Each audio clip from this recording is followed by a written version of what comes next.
Hello everybody and welcome to JGod Gaming. Today I'm going to be talking about a couple of the things that were confirmed in Dan Bunting's and David Vonderhaar's interview on June 9th at E3. To give you a quick run through of what I'm going to talk about in the video is the extra map added, and I'm going to get to that. As far as single player being a playable mode, not necessarily our traditional campaign, but something else.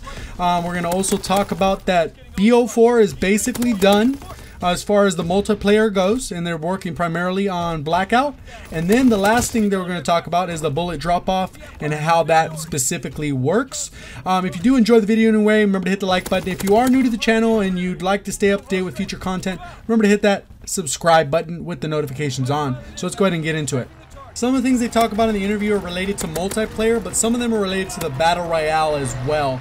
In case you missed the interview that they had last week, they talked about adding a fourth map into the game as far as the alpha goes. So you should see that kind of content from content creators this week and next. I know for myself, I'm going to CW Anaheim, so I'll be able to give you guys some gameplay from that, hopefully. So here's the quick description that they gave for that map. Yeah, it's called Frequency. It's a map that's it's really designed for that fast, frenetic gameplay that's really tight, that kind of like really fast-paced action that people know and love. It's set in Hunan province in a sort of Chinese kind of listening post, and very kind of exotic location in the remote mountains there. One other nice thing that came out of this is they were able to elaborate on the missing campaign element from the game, and there's actually going to be solo mini missions that are going to probably be like tutorials to these new specialists. Here's the description that they gave. The fiction, which is grounded in our multiplayer universe this time around, and that's set in the years between Black Ops 2 and Black Ops 3, so it gives a little bit of a setup for who the specialists are, why they're here, who they're fighting for, how they're connected to one another, and it gives players a chance to really kind of master each specialist for their abilities and their unique powers and their capabilities. So little mini missions almost. Yeah, little missions that just help you kind of get to know the specialist better and master the gameplay.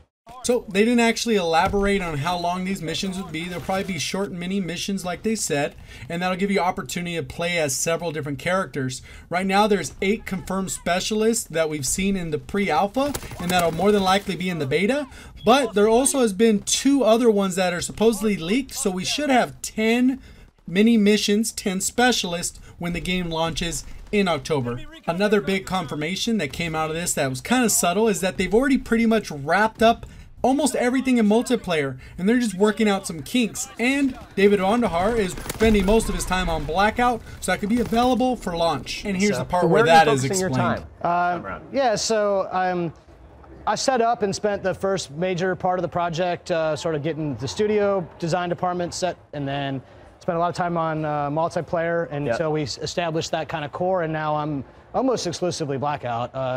You know, but there's always things to do. So at this point, what I did want to talk about is the actual Blackout. They actually talked a little bit about their ballistic system and then how there's going to be some weapon drop-off, when that means you're going to have to lead your shots. You're going to have to aim higher than you're usually accustomed in Call of Duty because the range is going to be a lot larger. But here's exactly what he had to say.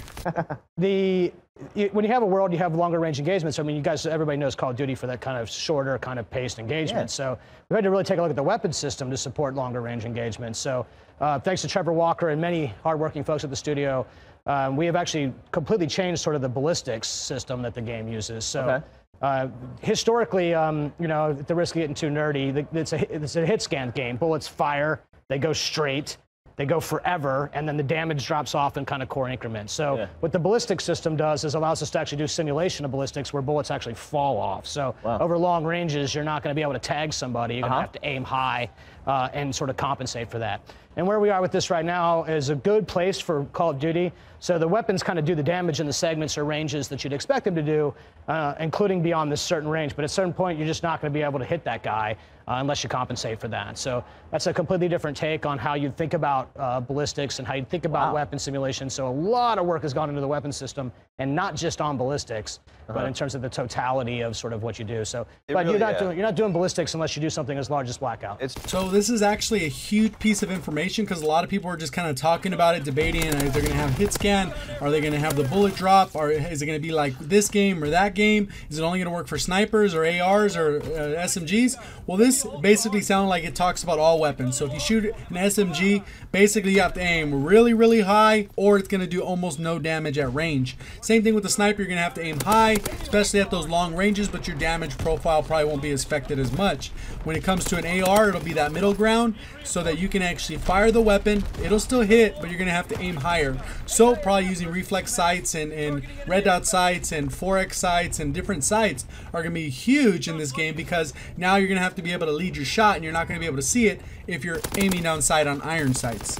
So I'll go ahead and give you a few examples of what that'll look like. But if you did enjoy the video up to this point, felt it was straightforward, informative, helpful, go ahead and make sure you subscribe, turn those notifications on so you don't miss another video of mine. Let's get to the examples. So if we use World War II as example, when I aim down sight with this sniper rifle, my crosshairs, you got to aim a little high. So you can see there's different dots on the bottom. If I aim straight at the target, the bullet's going to go ahead and hit down if the distance is far enough. So you're going to have to lead your shot, aim a little bit higher, and be able to predict how far the drop off is based off distance, and that just comes with experience. So this shot right here would pretty much miss, so I'd have to aim higher, maybe to the second dot or the first dot or the third dot, and then pretty much aim for that and then shoot the bullet, and then that's where my bullet would hit, that third dot, and it'd be a headshot. Obviously we don't have that bullet drop off in this game, so I can't just fire the weapon and it'll land lower, but here is an example of what I was talking about. I'd love to know your thoughts of this video down in the comments section below. Go ahead and let me know your thoughts. Is there anything else you're looking for? Because you know I am playing Black Ops 4 later this week. So go ahead and put your comments down here if you didn't put them down in my first video. We'll see you on the next one. Thank you for watching, and as always, have a great day.